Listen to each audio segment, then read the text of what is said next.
Boa noite, irmãos, graça e paz do Senhor a todos. Bom estar na presença do Senhor e poder adorar a este Deus que nos busca para sermos adoradores que o adorem em espírito e em verdade. Especialmente a você que está aqui conosco nessa noite, pela primeira ou segunda vez, já foi saudado pela igreja e nós queremos reiterar a nossa alegria de tê-lo aqui conosco, esperando que Deus fale ao seu coração profundamente. Ao final de 2018, uma nova lista dos homens mais ricos do mundo foi editada pela revista Forbes, a revista americana. Dos quase 7 bilhões de pessoas que nós temos no nosso planeta hoje, apenas 2.208 pessoas têm mais de $1 bilhão. É um grupo bastante seleto. Mas desses, apenas 63, portanto um número ainda bem menor, tem menos de 40 anos. São chamados dos jovens bilionários.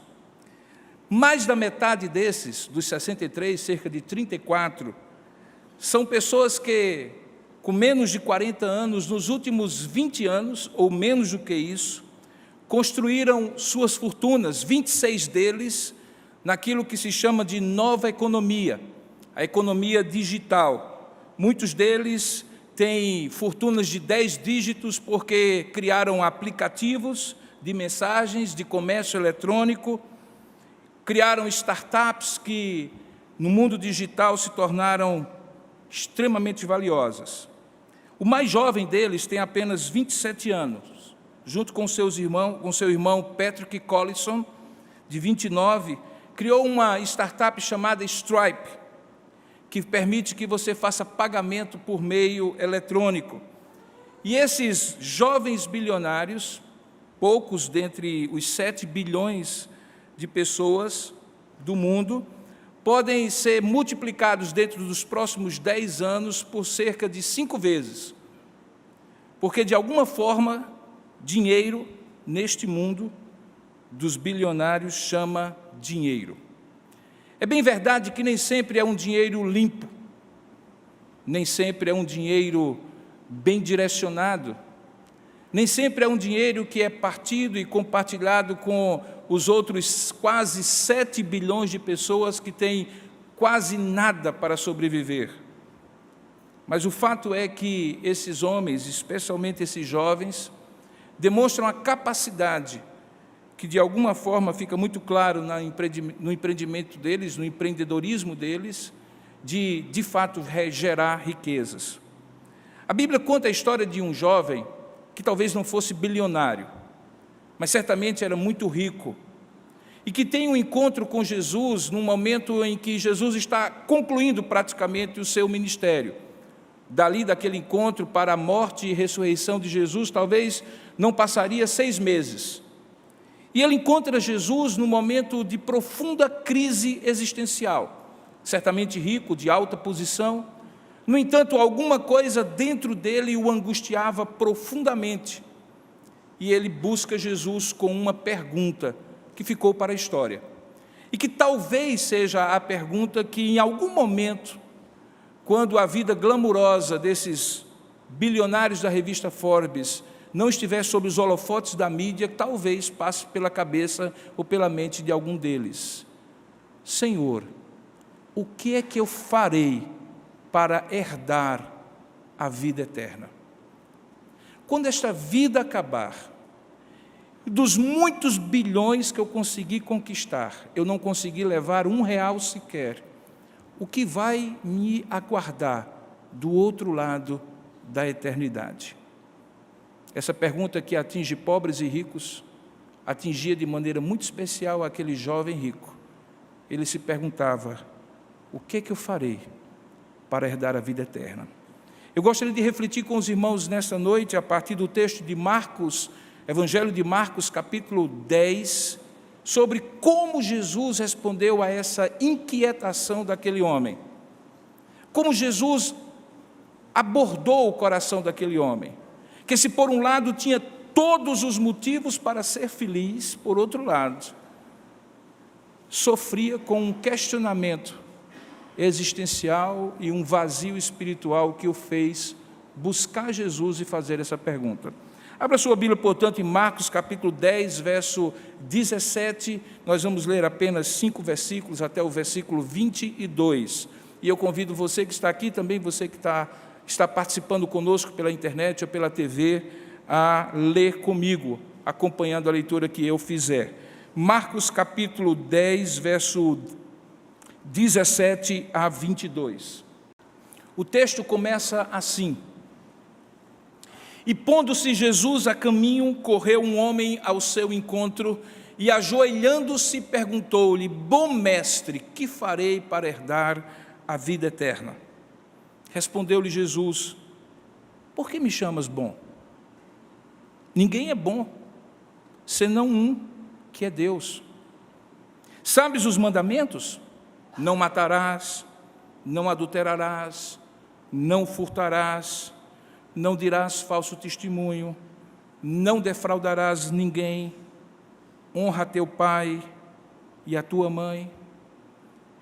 Ele então respondeu: Mestre, tudo isso eu tenho observado desde a minha juventude. E Jesus então, fitando-o, o amou e disse: Só uma coisa te falta. Vai, vende tudo o que tens, dá aos pobres e terás um tesouro no céu. Então vem e segue-me. Ele, porém, contrariado com esta palavra, retirou-se triste, porque era dono de muitas propriedades. Que Deus abençoe a sua palavra lida, que abençoe o seu coração com essa palavra.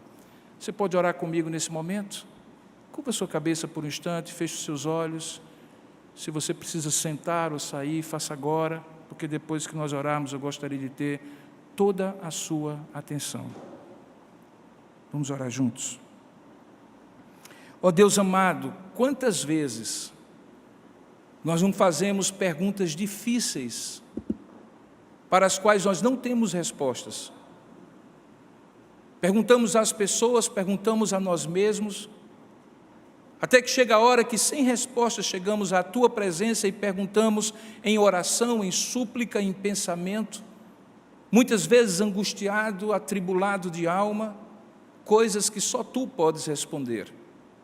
Aquele jovem certamente havia se perguntado ou perguntado a tantos por que tinha tudo e era tão vazio, por que era tão rico e mesmo assim não sabia o que fazer para herdar a vida eterna. Talvez alguns outros aqui, Pai, neste lugar ou em onde eles estiverem, também têm suas perguntas, que talvez sejam estas ou outras, e nessa hora, Pai, não sou eu, nem a igreja, nem homem algum que pode responder, mas nós cremos que Tu podes, que Tu tens as palavras de vida eterna, como acabamos de louvar o Teu santo nome, e por isso Te pedimos, fala conosco, responde às perguntas que nós tivermos agora para oferecer diante de Ti, na nossa tribulação e angústia, e que, tendo a Tua resposta, ela nos acalme, ela preenche o nosso coração, ela nos responda aos anseios da alma, e nós não saiamos daqui como esse jovem saiu, contrariado, porque diante da resposta não conseguiu aplacar o vazio da alma, mas que saiamos daqui cheios do Teu Espírito Santo, cheios da Tua palavra, cheios da Tua presença e plenamente felizes para viver a vida que o Senhor nos deu, pelo tanto de vida que Ele nos der, que o Senhor nos dê. Oramos assim e Te pedimos a Tua bênção, em nome e para a glória de Jesus. Amém. Amém. O encontro ocorre, como eu falei, nos últimos meses da vida de Jesus, naquele ano que é conhecido como o ano da paixão, o ano da despedida.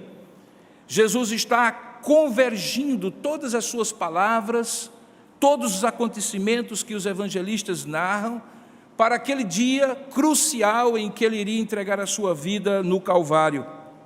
De repente, como diz o texto, sem precisar aonde, nem que horas do dia, nem sob quais circunstâncias, um homem chega e aborda Jesus no caminho, de maneira extremamente conturbada. Diz o texto que ele corre ao encontro de Jesus, se larga aos pés de Jesus. Diz o texto que ele se ajoelha diante de Jesus e, quem sabe, com a voz embargada, emocionada, atribulado de alma e de coração, pergunta a Jesus, talvez a questão mais importante, aquela que estava acompanhando os seus pensamentos ao longo dos últimos dias, meses ou anos.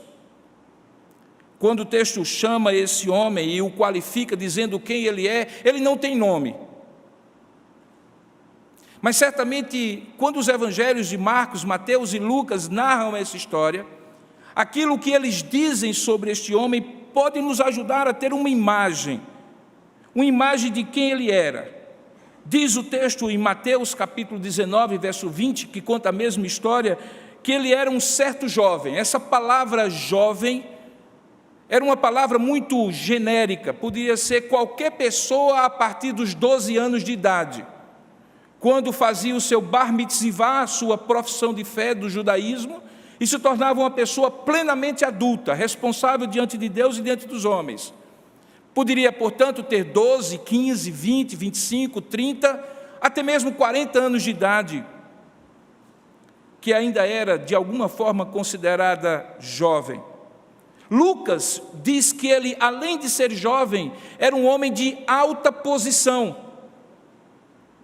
Não disse posição política, religiosa, mas diz que certamente pelo fato dele ter uma boa condição de dinheiro, de finanças, ele podia conviver nos altos círculos da sociedade de então. A gente bem sabe como pessoas que têm dinheiro conseguem ter posição social em qualquer tempo da história. Assim, esse homem era jovem, tinha uma certa posição e diz que também era alguém que possuía muitas propriedades. O último versículo que nós lemos diz que a razão porque depois da conversa de Jesus ele sai contrariado era porque ele era um homem com uma grande quantia de imóveis. Ele tinha um portfólio de investimentos imobiliários que naquela época, diga-se de passagem, demonstrava o quanto a sua riqueza estava estabelecida. Povos nômades como os judeus costumavam ter na antiguidade coisas e bens que eles podiam carregar consigo. Daí porque os judeus se tornam os maiores comerciantes de pedras preciosas ainda hoje no mundo. Daí porque eles têm investimentos que têm liquidez, que você pode comprar e vender rapidamente, transportar. Mas esse era um homem que tinha muitas propriedades, possivelmente ele estava tão bem estabelecido, que além daquele dinheiro que ele podia colocar no bolso, carregar em malas, ele também podia se dar o direito de amarrar algum desse dinheiro no chão e comprar propriedades, e por isso ele era tido como um homem muito rico. Quando você compara a narrativa de Marcos, de Mateus e de Lucas, você vai descobrir algumas coisas interessantes. Por exemplo, Marcos, que é o segundo evangelho, mas na verdade o primeiro que foi escrito, usa 270 palavras para descrever essa história. É o que conta com mais detalhes. Mateus vem logo depois com 234 palavras e Lucas com 201 palavras. Razão porque eu escolhi ministrar essa palavra a partir de Marcos e não de Mateus ou de Lucas, porque ela me dá mais detalhes para eu poder compartilhar com você. Fica então evidente, de maneira muito clara, que tanto Mateus como Lucas provavelmente já conheciam essa história do convívio com Marcos, que não era outro senão aquele João Marcos, primo de Pedro, um dos primeiros discípulos, e portanto alguém que tinha convivido com ele e sabia os detalhes, porque estava desde o começo na conversa e desde o começo na história de Jesus. A descrição que Marcos faz dessa ação deste jovem rico de boa posição, portanto, é a mais vívida. Tem emoção aqui presente, ele corre, ele se ajoelha, ele questiona, Jesus o fita, o ama, são emoções que estão no texto de Marcos e não necessariamente no texto de Mateus ou no texto de Lucas. A conversa começa com uma pergunta. Um vocativo que ele usa muda completamente a conversa. Ele se dirige a Jesus chamando-o de bom mestre. E de fato Jesus era mestre. Ele era conhecido como mestre pelos seus amigos e discípulos e até pelos seus inimigos, que o consideravam como mestre. Lembre que Nicodemos o procura de madrugada, dizendo que ele era mestre reconhecido em Israel. porque ninguém poderia ensinar e fazer as obras que ele fazia se não fosse vindo de Deus. Portanto, que ele era mestre, e todos o reconheciam. Aquele moço não falou nada mais, nem nada menos do que Jesus realmente era. Ele não era um mestre como os rabinos, que tinham frequentado faculdades rabínicas, não tinham o preparo intelectual das faculdades, não era um rabino formal, mas todos o reconheciam como mestre, porque mestre é aquele que ensina e traz consigo uma quantidade de discípulos que querem aprender dele, não apenas o que ele fala, mas como ele vive, para se tornar como ele é. Mas é quando esse jovem chama Jesus de bom mestre, que a conversa toma um rumo completamente diferente. Ele também era bom, claro que ele era bom, mas quando ele escuta aquele jovem chamando-o de bom mestre, vamos colocar nessa linguagem, uma luzinha vermelha acende na mente de Jesus e diz: aqui tem alguma coisa errada. Porque que eu sou bom, afinal de contas eu sou Deus, e Deus é bom, o Pai, o Filho e o Espírito Santo, as três pessoas da Trindade, são igualmente Deus na essência, no poder, na bondade e em todos os seus atributos. Por que então Jesus diz assim: por que me chamas bom? Por que Jesus não aceitou aquela adjetivação, aquela qualificação que aquele homem, talvez de maneira sincera, estava reconhecendo que ele era bom mestre? É porque Jesus, conhecendo o coração daquele homem, sabia que talvez ele estava falando a verdade, mas não estava alcançando o que significava reconhecer Jesus como bom. Alguns comentaristas acham que Jesus, ao dizer assim, bom só há um que é Deus, estaria, obviamente, de maneira incorreta, assim interpretando-se, dizendo que ele não era bom. Na verdade, não é isso que Jesus está dizendo.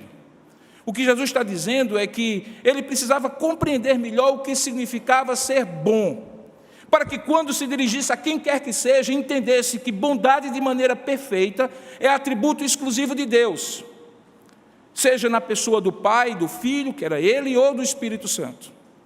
Isso fica muito claro porque no decorrer da conversa, fica muito nítido que aquele rapaz entendia que bondade tinha a ver com o que você fazia e não com aquilo que você era. Daí porque ele chega para Jesus e pergunta: bom mestre, o que é que eu farei para herdar a vida eterna? Você sabe que pessoas que são ricas, elas têm a falsa impressão que o dinheiro compra tudo e que elas podem fazer qualquer coisa que elas quiserem. Inclusive, alguém já me disse que coisa boa é ser rico, porque se ele quiser comer alguma coisa do outro lado do mundo, ele simplesmente vai e compra. E quando as pessoas trabalham nesse tipo de diapasão, desse tom, elas se tornam tão autossuficientes e ao mesmo tempo tão soberbas e ao mesmo tempo tão superficiais, que elas não conseguem entender que bondade não tem a ver com o que você tem, com o que você faz, onde você chega, com o que você realiza, mas tem a ver com essência. E era isso que Jesus flagrava e dizia assim: por que me chamas de bom? Não há um só bom além de Deus. Essencialmente entenda que não há nada que você possa fazer para herdar, porque a herança é direito, e direito, por critério de bondade e de pureza, só Deus tem, nenhum homem tem. Jesus, sabendo disso e percebendo que aquele homem era superficial e que possivelmente ele tinha uma visão bastante utilitarista da relação com Deus, ou seja, ele achava que se cumprisse todas as regrinhas da religião, tanto é que ele disse: eu faço tudo isso desde a minha infância. Quando Jesus o coloca diante da lei, Jesus, sabendo disso, ao invés de isentá-lo de mais lei, Jesus joga em cima dele a lei. Ele pergunta: você conhece o mandamento não matarás?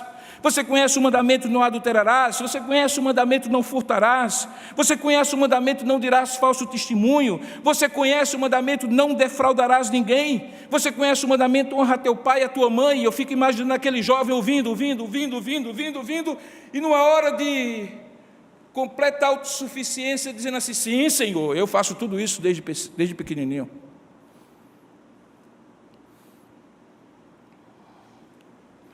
Mas aí Jesus, sabendo que aquilo não era verdade,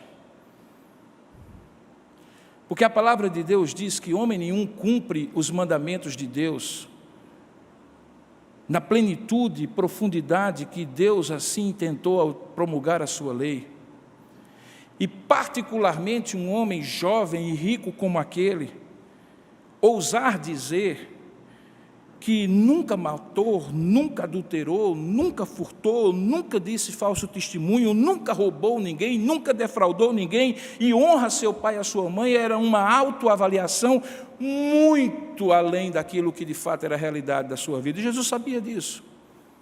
E então Jesus converge toda a impetuosidade do seu confronto amoroso, mas firme, para o bem daquele jovem, mas sem isentá-lo da sua própria falsidade, da sua própria falsa autoavaliação, diz assim: só falta então uma coisa. E o que é que faltaria para aquele jovem? O que é que faltaria para aquele jovem? Pessoas que têm tudo costumam achar que não lhes falta nada. Jesus diz: vai, vende tudo o que tu tens, dá aos pobres, depois vem e me segue.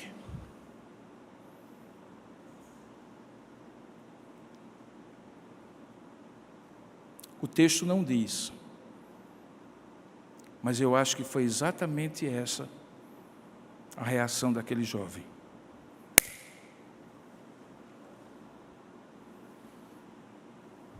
O que dizer? Jesus tinha pego aquele jovem por aquilo que realmente lhe faltava. Essa ordem de Jesus, vai e vende tudo que tens e dá aos pobres, não é uma regra geral. Alguns as entenderam. Uma ordem religiosa, por exemplo, como a dos franciscanos, a partir de Francisco de Assis, entendeu que todo cristão deveria fazer um voto de pobreza e não ter nada na terra. Não há base bíblica para isso. A Bíblia diz que nós precisamos ter o que comer, o que vestir, e algumas vezes Deus nos abençoa, além da provisão, com algum tipo de prosperidade, inclusive para abençoar outros. Essa regra, no entanto, era tão casuísta e única e singular e exclusivamente aplicada àquele jovem, tanto quanto Jesus flagrou no coração dele a idolatria do dinheiro, que se chama avareza. O problema não é o dinheiro. Paulo adverte um pouquinho mais na frente que é o amor do dinheiro que é a raiz de todos os males, e que ele também chama de idolatria. E por que idolatria? Porque dá a falsa sensação de que se eu tiver aquilo, eu terei tudo, e se eu perder aquilo, eu perderei tudo. Alguém já me disse: olha, pastor, já fui rico, já fui pobre, já fui rico, já fui pobre, já fui rico, já fui pobre. Ser rico é muito melhor do que ser pobre. E aí eu respondi para a pessoa assim: o problema não é ser rico nem ser pobre. O problema é quando a riqueza é senhora do seu coração, ao invés de ser serva do seu coração. O problema daquele jovem era esse. E Jesus viu. E Jesus viu de maneira não maligna nem sádica, sabe? Porque diz o texto que Jesus o fitou. O verbo que é usado é mais do que olhar. Jesus o fitou, o verbo é emblepou, em grego significa aquilo que é visto na profundidade, discernido, percebido. Jesus foi para além do cristalino dos olhos daquele homem. Jesus foi para além da sua face, Jesus foi para além das suas roupas. Jesus penetrou no coração dele, e o olhar penetrante de Deus flagrou ali um ídolo chamado dinheiro, riqueza, poder, autossuficiência. E Jesus disse: olha, se você quer herdar, você tem que perder. Porque ele já havia dito antes: quem me seguir perderá a sua vida, e aquele que perder a sua vida ganhará a sua vida. Jesus estava jogando com palavras, mas dizendo que aquele que está tão cheio de si mesmo e das coisas aqui, não pode ser cheio das coisas do céu. Então ele fita aquele jovem, e diz o texto no versículo 21, que fitando o amou, e porque ele amou, ele disse essas palavras duras, mas amorosas. para que ficasse claro àquele jovem que o objetivo de Jesus era que de fato ele repensasse a vida eterna, a vida dele toda, que ele repensasse aquela pergunta que ele estava fazendo e que dizia assim: o que é que eu farei para herdar a vida eterna? A lógica dele precisava mudar. Não era uma questão de direito, herdar é questão de direito, você já tem, é apenas uma questão de quando, não de si. E Jesus estava dizendo: não, você não tem. Você pode ter tudo, mas a vida eterna você ainda não tem. E se você não tem, não é uma questão de quando, é uma questão de si. Pode ser que você tenha, mas pode ser que você não tenha. E para que você tenha, é melhor você ir e vender tudo o que você tem, depois vir e seguir-me. Jesus, ao falar dessas coisas, fala de arrependimento e fé. Veja, quando alguém deixa tudo, está indo numa direção, e aquelas coisas para as quais ele vive deixam de ser as coisas para as quais ele vive, o nome disso é arrependimento, mudança de mente, metanoia. Ele vai numa direção, constrói a sua existência naquela direção, depois ele repensa, tem um momento de inflexão e volta-se. E ali naquele momento ele se arrepende. Arrependimento não é sentimento, não é dó, não é piedade, não é tristeza. Arrependimento é mudança de direção, numa direção que vai agora noutra direção, e o que Jesus estava propondo para ele é: vai e vem, vai, vende tudo o que tens, vem e segue-me. E aquele jovem só poderia fazer isso se arrependido estivesse de ter acumulado tanto e não ter conseguido responder a pergunta mais básica: o que farei para herdar a vida eterna? E confiando tanto em Jesus, pudesse se entregar a ponto de segui-lo. E ele sabia que quem seguia Jesus não tinha muita coisa, porque o próprio mestre já havia dito: olha, o filho do homem não tem nem onde repousar a sua cabeça. As aves têm ninhos, os animais do campo têm covas onde podem se abrigar, o filho do homem nada disso tem. Era um chamado, portanto, de mudança, de confiar tanto em Jesus que podia vender tudo que tinha e dar aos pobres, e mesmo assim não se teria falta. Mas veja o que acontece. Essa é uma das histórias tristes da Bíblia, sabe? Porque normalmente as histórias da Bíblia terminam com alguém se arrependendo, alguém sendo transformado, alguém mudando, alguém sendo abençoado, alguém até pulando de alegria porque foi curado, alguém que antes era possesso de um demônio sendo livre e até contando a história para todo mundo que quisesse ouvir. Mas olha como é que termina essa história no verso 22, que tristeza. A nota de Marcos é triste, é melancólica. Diz assim: ele, porém, contrariado com esta palavra. Que palavra? A palavra que Jesus tinha dito: vai, vende tudo o que tens, dá aos pobres e terás um tesouro no céu, então vem e segue-me. Então ele, contrariado com esta palavra, veja, retirou-se triste. E a razão o texto dá: porque era dono de muitas propriedades. Agora para um pouquinho comigo. Como é que aquele rapaz tinha saído? Melhor ou pior do que tinha chegado? Ele já havia chegado angustiado, tão triste que do seu conforto ele havia saído para buscar em Jesus uma resposta que ele não tinha encontrado com ninguém. Bom mestre, que farei para herdar a vida eterna? A angústia do eu não aguento mais poderia agora ter sido substituída por algo novo. Mas ao contrário, aquele jovem sai ainda mais entristecido. E a razão não é porque Jesus o entristecera, mas é porque naquela hora em que ele foi confrontado com a resposta, e é curioso, né? Porque algumas vezes a gente faz perguntas a Deus, Deus nos dá as respostas, mas as respostas, porque não são segundo a nossa conveniência, nos entristecem ao invés de nos alegrar. Talvez aquele jovem estava esperando uma receita de bolo, um elogio, um louvor, uma honraria, daquelas coisas que se faz diante dos ricos por medo da riqueza deles. Jesus, que não tinha esse tipo de necessidade, vai ser sincero com aquele jovem, e a situação que ele sai é pior do que a situação que ele chega, porque a resposta da pergunta que ele buscava Não era segundo o seu contentamento, mas era segundo a vontade de Deus. E o confronta, e ele se sente contrariado, e contrariado ele toma uma decisão. E qual é a decisão dele? Ele sai. Veja só uma coisa. Jesus disse: vai, vende tudo o que tens, dá aos pobres, e então vem e segue-me. Ele não vai para vender, ele vai para acumular ainda mais, e consequentemente decide não vir para Jesus e não segui-lo a partir dali.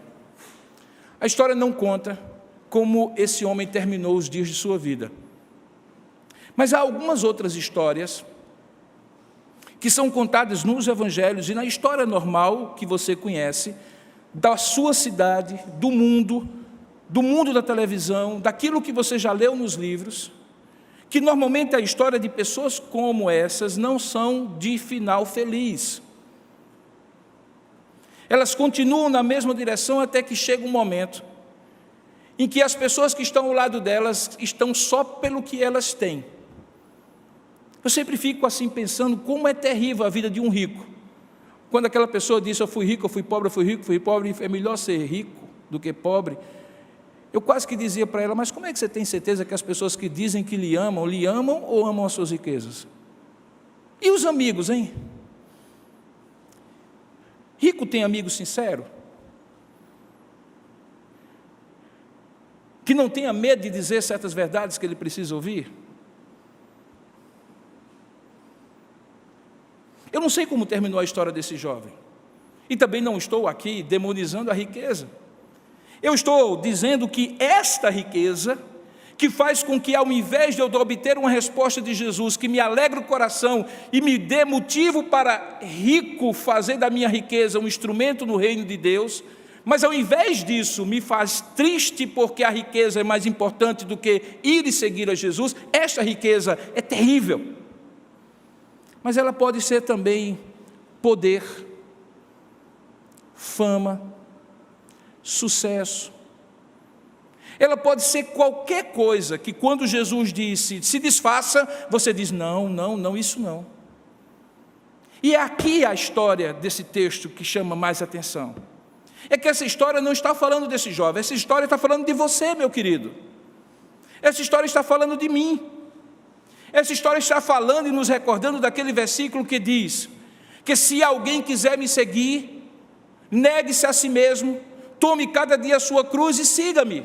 Hoje pela manhã o pastor Kilvin falou sobre o preço do discipulado. O preço do discipulado é, afinal de contas, quem é o meu Senhor, diante de quem eu estou pronto a abrir mão de tudo para poder segui-lo. E o teste para aquele jovem foi: vai e vende tudo que tem e dá aos pobres. E para você, qual é o teste?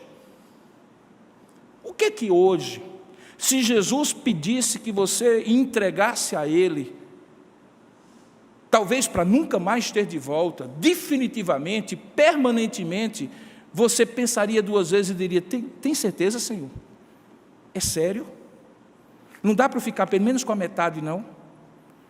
Eu dou, mas o Senhor me devolve daqui a pouco. Mas não é assim que a gente faz as barganhas com Deus?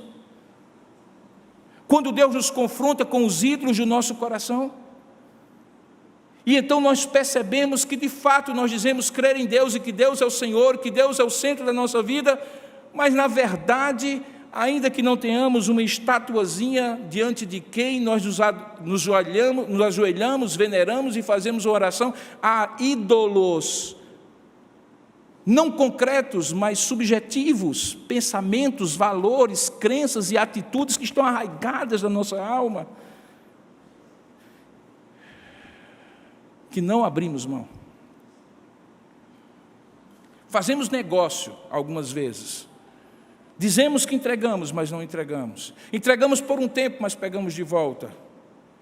Substituímos e dizemos: dá para ser isso aqui ao invés daquilo que o Senhor está me pedindo? E para todos nós, ainda que com palavras diferentes, Jesus vai estar dizendo: só uma coisa te falta. E o que é que faltava? Aquilo que eu te pedi. Seja o que for, você pode entregar tudo, mas se não for aquilo que Jesus lhe pediu, falta ainda uma coisa. O que é? Eu não sei.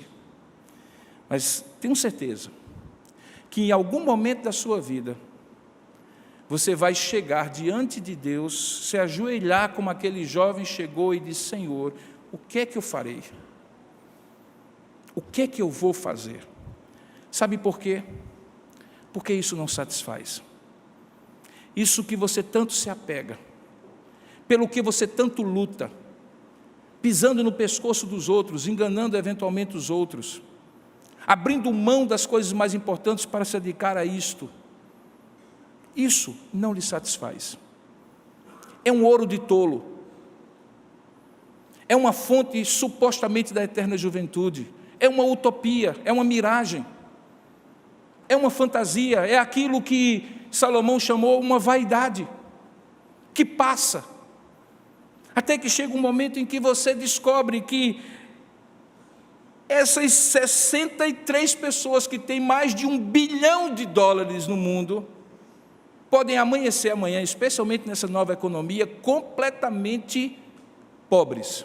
E pior do que isso, podem partir para a eternidade bilionárias, mas o dinheiro ficará aqui. E o que elas terão serão 7 palmos de terra, igual ao mais pobre dos homens. Sabe aquele título? Sabe aquela posição que faz você arrotar soberba e se achar melhor do que os outros? Sabe aquela beleza física? Pense numa coisa que demonstra bem o tempo da nossa época. O sujeito nasce bonito ou nasce bonita, não fez nada para isso.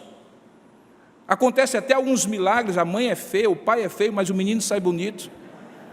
Uns milagres da natureza, mas o sujeito é hoje valorizado como se fosse a coisa mais virtuosa do mundo, só porque é bonito ou bonita. Mas o tempo passa, as rugas chegam, a gravidade faz o seu efeito, e a internet está cheia de retratos do antes e do depois, de homens e mulheres bonitas que se tornaram velhinhos feios e enrugados, igualzinho a todos nós vamos uns dias nos tornar. No entanto, o que faz pessoas hoje serem tão admiradas, senão a beleza, o poder, o dinheiro, a fama, a posição? Até que chega um dia que um vazio profundo de alma faz a pessoa se ajoelhar diante de Jesus, reconhecendo que Ele é bom e é mestre, e faz a pergunta: o que é que eu farei para herdar a vida eterna? Porque no final das contas é isso que importa. Eu gostaria de concluir essa história contando a história de um desses bilionários no começo do século XX, portanto mais de 100 anos. De uma famosa família judaica conhecida, que naquela época era o homem mais rico do mundo, David Rockefeller. A família Rockefeller foi uma família de banqueiros, que naquela época eram os homens e as mulheres mais ricas do mundo. Ainda hoje, em Nova York, tem um Rockefeller Center, um lugar de turismo onde as pessoas vão, belíssimo. A Fundação Rockefeller ainda hoje é uma fundação que ajuda, porque se tirou dinheiro para se colocar nessa fundação, porque o dinheiro que eles tinham já não é tanto assim. Recentemente, uma daquelas revistas de fofoca deu a notícia que um daqueles herdeiros tinha sido preso numa loja de conveniência porque tinha roubado um sanduíche. Você sabe que nos Estados Unidos isso dá cadeia, ou eventualmente processo. E como essas pessoas são seguidas pelos paparazzis, alguém tirou a foto com ele com algemas, sendo carregado pela polícia, porque apesar de ter o nome Rockefeller, não tinha naquele momento dinheiro para comprar um sanduíche. E não é daquele tipo que roubava porque tinha mania de roubar, é porque realmente estava quebrado. A história de Rockefeller é a história de tantos outros, até um ditado popular que diz que quando o avô é nobre, o neto pode se tornar pobre. Você conhece histórias em João Pessoa de homens ricos e mulheres poderosas que eventualmente terminaram a vida na miséria. Esse texto não conta como esse homem terminou, mas eu suponho que a indisposição dele e a contrariedade dele com a palavra de Jesus, fazendo-o retirar-se triste, porque era dono de muitas propriedades, nos dá a dica daquilo que realmente aconteceu com ele. Ele descobriu, da pior maneira possível, como não herdar a vida eterna. Meus queridos irmãos e amigos, nós estamos um domingo à noite. Amanhã cedo, segunda-feira, nós vamos sair para a vida. Alguns irão trabalhar, estudar. Alguns irão começar uma semana de trabalho, de estudo, de atividades. Outros acordarão muito cedo em busca dos seus objetivos pessoais, das suas ambições pessoais. Algumas são legítimas, outras nem tanto. Talvez em algum momento da semana que vem, você será visitado por uma angústia profunda que lhe fará perguntar, afinal de contas, para que é que eu estou vivendo, se tudo isso vai ficar aqui? Onde está o meu coração? Aqui ou na eternidade? Porque onde estiver o seu coração, ele estará, porque ali estará o tesouro que você resolveu acumular. O meu desejo não é que você, baseado nisso, se torne um sujeito irresponsável, alguém que ache que esse mandamento vai e vende tudo que tem e dá aos pobres é regra para todo mundo, mas que você reflita sobre, afinal de contas, para o que você está investindo o melhor do seu tempo, do talento e do tesouro que Deus lhe deu. Que você pense e reflita que essas coisas pelas quais você tem vivido e morrido, muitas vezes, aos pouquinhos, talvez não sejam as coisas mais importantes para você. Que em algum momento a angústia de alguém que foi criado para a eternidade vai se abater no seu coração, porque toda a sua alegria e ambição está posta ou estão postas aqui na terra. E quando você é criado para a eternidade, não tem nada na terra que consiga lhe satisfazer plenamente. Convém talvez você se perguntar: bom mestre, o que é que eu farei para herdar a vida eterna? Escute a resposta de Jesus, se é que Ele não já falou com você. E por favor, não se contrarie com a palavra dEle. Ele lhe ama. Por isso que Ele fita no seu coração e coloca o dedo na ferida, para que você mude. E ao invés de ir, você venha para estar com Ele. Curva sua cabeça nesse instante. Eu gostaria de orar com você. Eu poderia passar mais 3 horas fazendo uma exposição desse texto, com tantos detalhes que ele poderia ter. Mas a minha oração é que nesses próximos 2 minutos da oração que eu fizer agora com você e por você, todo o convencimento que você precisa ter da parte de Deus venha ao seu coração e você reflita sobre a sua vida à luz daquilo que você ouviu que aconteceu com esse jovem. Vamos orar juntos? Curva a sua cabeça, feche seus olhos, vamos falar com Deus. Ó Deus amado, não há como escaparmos desse texto, nenhum de nós, ó Pai, seja pelos mesmos motivos desse jovem, seja por outros motivos, nós normalmente guardamos o nosso coração aquilo que não deveria ser guardado. E por isso ele permanece muitas vezes vazio. Mesmo quando já te reconhecemos como Senhor e Deus, facilmente vamos enchendo e nos distraindo de coisas dentro do nosso coração que abafam aquilo que é mais importante para herdarmos a vida eterna. O reconhecimento da nossa profunda dependência e carência diante de Ti, e a decisão de seguir-te como mestre bom que Tu és. Ó Pai, eu quero agora nesse momento interceder diante de Ti por essas pessoas que estão aqui e também aquelas que estão à distância. Que onde quer que nós estejamos nesse caminho aqui, seja pelos motivos que nós tivermos, para também nos angustiarmos e chegarmos diante de Ti e perguntarmos: bom mestre, que farei para herdar a vida eterna?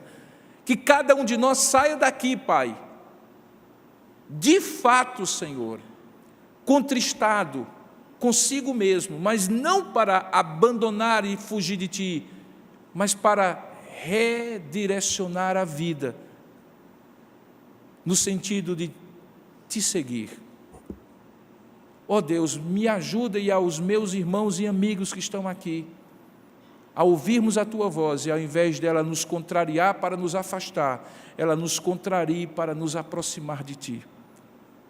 E que haja salvação naqueles que estão supostamente construindo sonhos e utopias baseados em fundamentos falsos que não dão nenhum tipo de eternidade ao coração humano. Faça isso, Pai, e nós Te daremos toda a honra e toda a glória, porque sabemos que Tu és Deus bom, Mestre bom, que nos ensina o caminho da vida eterna. É assim que nós Te oramos em nome de Jesus. Amém, Senhor.